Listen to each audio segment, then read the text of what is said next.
Welcome back, folks. Sheepdog Smokey, and once again we see the Democrats doing exactly what they demand never be done.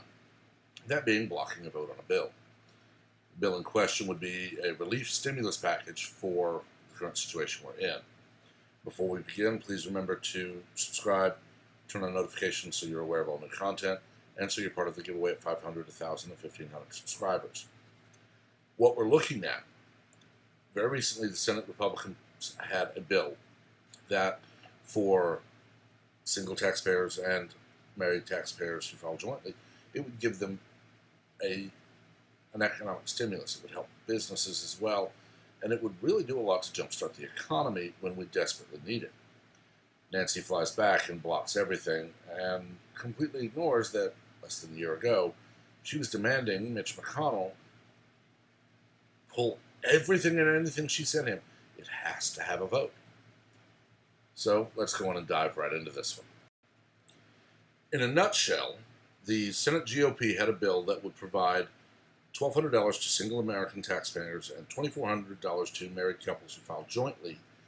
I believe the cap on income was $75,000 for single and $150,000 for couples, up to $99,000 and $198,000 with restrictions on your payment. It would dwindle rather fast above the minimum or the maximum and all. It also included about $850 billion, in loans for businesses to keep them afloat, to keep workers employed. And it looked like it was going to pass the Senate until Pelosi comes flying back to D.C.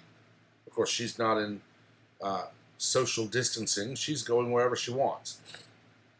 But Pelosi and the Democrats blocked a vote on the bill. Remember last year when they have to allow a vote. They have to allow a vote. McConnell needs to be removed. He won't allow a vote, but Pelosi blocks votes on whatever she wants.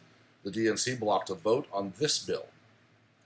Pelosi's bill is so full of pork as to be unrecognizable. This thing is nothing but special interest payments. I mean, it includes requiring emissions reductions by 2025. Things that have no relation in any way, unions, things like that, no relation to COVID-19. And she's going to cry and moan and wail and gnash her teeth all over TV when it fails in the Senate, and she can't just demand, well, you have to pass it to find out what's in it. No, Nancy, your job is to read those bills, to know what's in them, and only vote to pass them if they truly help the American people. You'll remember hearing recently that President Trump wants a freeze on payroll taxes. And, of course, the liberal talking heads start wailing and moaning that this is just helping businesses. They're just not going to have to pay those. Well, where do you think they get the money to pay them? From the employee paychecks. They're withholding those taxes from the paycheck, sending what they withhold to the government. If they don't have to pay it, they won't withhold it. It will be money into the pockets of working Americans. But of course, liberals can't deal with truth and facts. They can't deal with reality. They have to spread lies and innuendo and just falsehoods everywhere so they can demand that they just be obeyed. They have their talking heads, of course, being Vasilisa and Acosta and Cooper and Juan Williams and the rest of them, that spread their lies. Well, the GOP didn't want to help Americans. That was just a bailout for big business. No, idiots, it wasn't. That $1,200 would have made a lot of difference to me. It would have gone into my savings account so that I have money to make sure my parents have what they need. My parents would have been able to get what they need. For crying out loud, they have a car that doesn't even work. So if they have to go somewhere, they have to hope their other car's working or borrow mine. That $2,400, not even half of it would mean their other car, the one that's actually more reliable, could be repaired in a day by my father and I. And then the more than half left could make sure they have food, their lights stay on, things like that. But you see, Democrats don't actually care about the regular American peasant. They care only for those who can keep them in power and keep them rich. Look at Bernie Sanders, multi-millionaire, never held an honest job in his life. What job did Nancy Pelosi have before she was in Congress? She's been there 30 plus years, and she is a millionaire, multi-millionaire. How is she worth that on a low six-figure salary when she should be paying taxes on it, paying property taxes in 2 locations, maintaining homes in 2 locations, and paying for her travel and her food and her lodging and everything else? The answer is very simple. She doesn't pay for anything. Her money goes directly to her bank account and her stocks to keep her rich. Look at the homes these people live in, and then look at the house you live in. Look at how they're able to get anything they need as far as medical care. They have the best medical care in the country, yet they demand you accept Obamacare, which in my case meant I lost my doctor, lost my plan. The new plan was 3 times as expensive, and under that plan, I couldn't afford to go to the doctor. The one time I had to, I went to the county hospital, ER, and the girl told me, it's actually cheaper if we say you're uninsured. I was paying for insurance so I didn't get fined. My mother, same situation, lost her plan, lost her doctor. Her plan under the ACA was more than double what she was paying. She had one doctor that would accept her, and that doctor was a 100-mile one-way trip. That's what the Democrats gave us in 2012. And now, just 8 short years later, they want to ram a bill down our throats that will strengthen unions and protect the TSA, and it require EnviroBull to be shoved down our throats, and we can just hope and pray that we get a pittance of relief monetarily. This needs to be everywhere.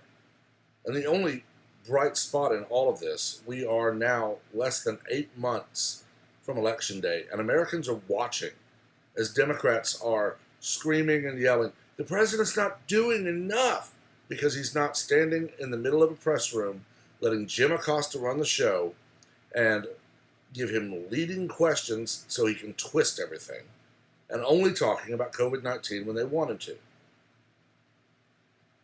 They're just salivating at the mere thought that they can use a crisis to demand more power. And Americans are seeing it more and more and more every day. I don't want anyone to get sick and suffer and die. Lord, not even Weinstein.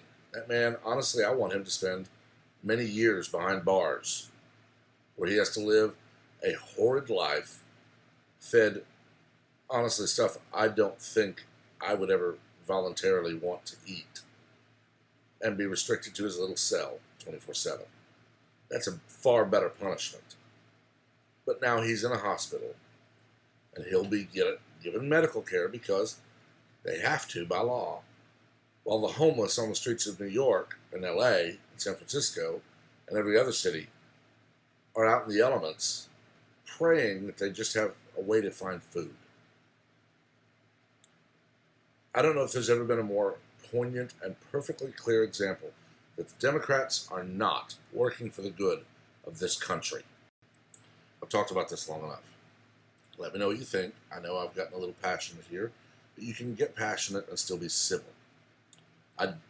I don't know that I'll ever have a YouTube comment from Pelosi or Schumer, Feinstein, Waters, Boxer, Harris, Booker, Ocasio-Cortez, or any of them. I would ignore them, honestly, because none of them want to discuss anything.